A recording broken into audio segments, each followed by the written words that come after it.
जय शनि देवाय नमो नमः। शनि देव को ग्रहों का राजा कहा जाता है। भगवान भोलेनाथ ने इन्हें न्याय की देवता की उपाधि दी है। शनि देव को बहुत ही जल्दी क्रोध आता है। इसी क्रोध की वजह से पिता सूर्य से इनकी नाराजगी बनी रहती है। इनके क्रोध से सभी बचने की कोशिश करते हैं, वरना व्यक्ति पर मुसीबतों का पहाड़ टूट पड़ता है। इसलिए इन्हें प्रसन्न करने के लिए शनिवार व्रत रखा जाता है। व्यक्ति शनि दोष से बचने और उन्हें शांत रखने के लिए अनेक उपाय करता है।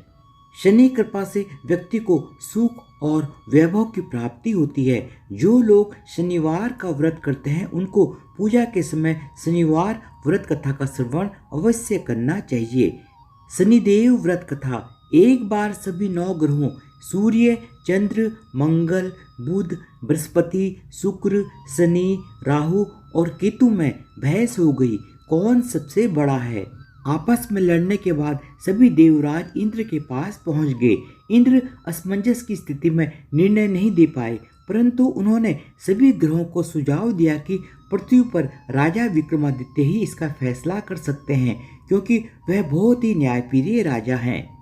सभी पृथ्वी पर राजा विक्रमादित्य के पास गए और अपने आने का कारण बताया। राजा उनकी समस्या को सुनकर बहुत परेशान हो गए। उनका चिंतित होना लाजमी था, क्योंकि जिसको भी किसी से छोटा बताया तो वही गुस्सा कर जाएगा। राजा के काफी सोच विचार के बाद उन्हें एक उपाय सूझा। उन्होंने स्वर्ण, रजत, कांस्य, पीतल, सीसा, रांगा, जस्ता, अभ्रक और लोह से 9 सिंहासन का निर्माण करवाया और उन्हें उपयुक्त क्रम में रख दिया गया। सबसे निवेदन किया गया कि क्रमानुसार सिंहासन पर आसन ग्रहण करें। शर्त रखी गई कि जो सबसे अंतिम में सिंहासन पर आसन ग्रहण करेगा वही सबसे छोटा माना जाएगा, जिसकी वजह से शनिदेव सबसे बाद में आसन प्राप्त कर सके और सबसे छोटे कहलाए। क्रोध के आवेश में आकर शनिदेव ने सोचा कि राजा ने यह सब जानबूझकर किया है। शनिदेव ने कुपित होकर राजा से कहा कि राजा, तू मुझे नहीं जानता।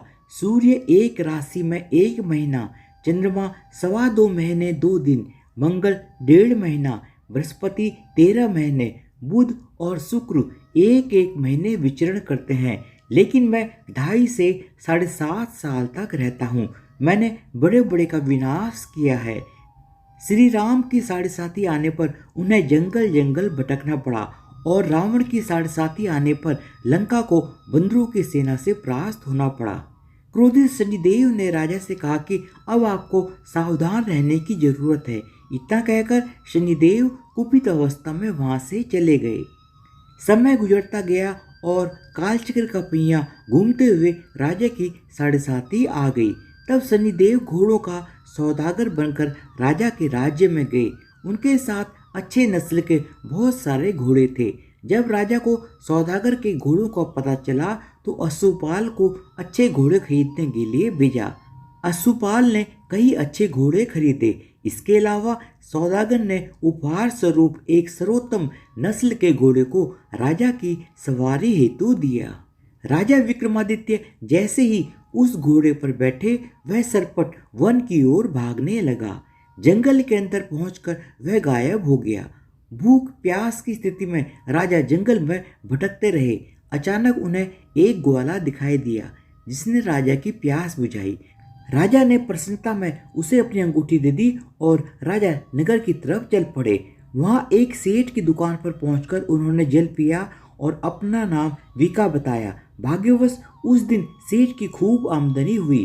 सेठ खुश होकर उसे अपने साथ अपने घर ले गए। सेठ के घर में खूंटी पर एक हार टंगा हुआ था, जिसको खूंटी निगल रही थी। कुछ ही देर में हार पूरी तरफ से गायब हो गया। सेठ बाहर गया हुआ था। जब सेठ वापस आया तो हार गायब था। उसे लगा कि विका ने ही उसे चुराया है।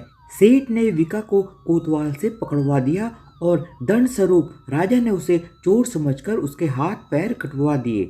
अपंग अवस्था में उसे नगर के बाहर फेंक दिया गया। तभी वहां से एक तेली निकल रहा था, जिसको विका पर दया आ गई। उसने विका को अपनी गाड़ी में बैठाया। विका अपनी जीप से बैलों को हाँकने लगा। कुछ समय पश्चात राजा की शनि दशा समाप्त हो गई वर्षा काल आने पर विका मल्हार गाने लगा। एक नगर की राजकुमारी मनभावनी ने मल्हार सुनकर मन ही मन प्रण कर लिया कि जो भी इस राग को गा रहा है वह उसी से विवाह करेगी। उन्होंने दासियों को खोजने के लिए भेजा, परंतु वापस आकर उन सभी दासियों ने बताया कि वह एक अपंग आदमी है। राजकुमारी यह जानकर भी नहीं मानी और अगले दिन वह अनशन पर बैठ गई। जब लाख समझाने पर भी राजकुमारी नहीं मानी, तब राजा ने उस तेली को बुलावा भेजा और विका से विवाह की तैयारी करने के लिए कहा गया। विका से राजकुमारी का विवाह हो गया। एक दिन विका के सपने में शनिदेव ने आकर कहा, देखा राजन, तुमने मुझे छोटा बताकर कितना दुख झेला है। राजा ने शनिदेव से क्षमा मांगते हुए हाथ जोड़कर कहा कि हे शनिदेव, जैसा दुख मुझे दिया है किसी और को ऐसा दुख मत देना। शनिदेव इस विनती को मान गए और कहा कि मेरे व्रत और कथा से तुम्हारे सारे कष्ट दूर हो जाएंगे। जो भी मेरा नित्य ध्यान करेगा और चींटियों को आटा डालेगा, उसकी सारी मनोकामनाएं पूर्ण हो जाएंगी। शनिदेव की कृपा से राजा के हाथ पैर भी वापस आ गए। दूसरे दिन जब सुबह राजकुमारी की आंख खुली तो वह आश्चर्यचकित हो गई। विका ने मनभावनी को बताया कि वह उज्जैन का राजा विक्रमादित्य है। मनभावनी खुशी से फूले नहीं समा रही थी। राजा और नगरवासी सभी अत्यंत प्रसन्न थे। सेठ ने जब यह सुना तो वह पैरों पर गिरकर क्षमा मांगने लगा। राजा ने कहा कि यह सब शनिदेव के कोप का प्रभाव था, इसमें किसी का भी कोई दोष नहीं है। सेठ ने निवेदन करते हुए कहा कि मुझे शांति तभी मिलेगी जब आप मेरे घर चलकर भोजन करेंगे। सेठ ने कई प्रकार के व्यंजनों से राजा का सत्कार किया। जब राजा भोजन कर रहे थे तभी जो खूंटी हार निकल गई थी वही अब उसे उगल रही थी। सेठ ने अनेक मोहरें देकर राजा का धन्यवाद दिया और अपनी कन्या श्री गौरी से पाणी ग्रहण का निवेदन किया। राजा ने शहर स्वीकार कर लिया। फिर राजा उसके बाद अपनी दोनों रानियों मनभावनी और श्री गौरी को लेकर उज्जैन नगरी लौट आए। सारे नगर में दीपमाला और खुशी मनाई। राजा ने घोषणा करते हुए कहा कि मैंने शनिदेव को सबसे छोटा बताया था, लेकिन असल में वही सर्वोपरि है। तब से सारे राज्य में शनिदेव की पूजा और कथा नियमित होने लगी। सारी प्रजा के बीच खुशी और आनंद का वातावरण बन गया।